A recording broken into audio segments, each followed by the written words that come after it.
Next one, best ROI in business. All right, pay attention to this one. Best ROI is still talent.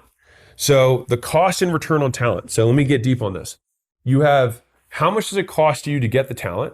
And then how much will that talent make you? And so I had a dentist who came and was like, hey, I have the specialty dentist. They're really hard to find, blah, blah, blah.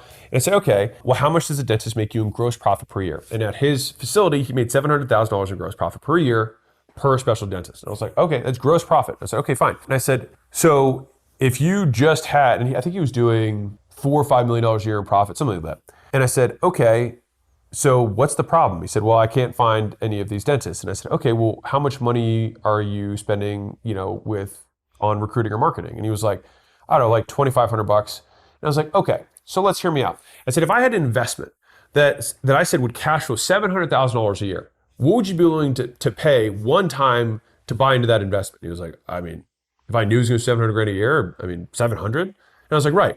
So you should be more than happy to spend 50, right, on a headhunter, or 150 on a headhunter to get this level of talent.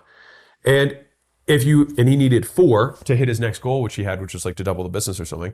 And so I said, all right, let me ask you this. I think he had 4.6 million, I think was his profit. I said, this year, if instead of making 4.6 million in profit, you made 4 million, and then you spent the 600 to get 4 guys at 150 each for a headhunter to go get that talent and maybe have relocation bonuses, whatever, would that be worth it? And he was like, well, when you say it like that, and I'm like, right.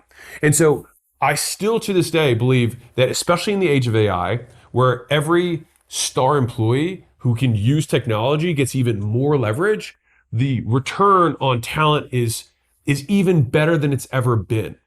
And so when you see Meta paying these $100 million bonuses and stuff for these single individuals, you're like, they're crazy. Or they know something we don't know, which is that they might still get $1 billion or $2 billion or $5 billion in value from this one person if they can unlock it. And so fundamentally, the bigger the business gets, the more it's about assembling the talent that then builds the business than it is about building the business.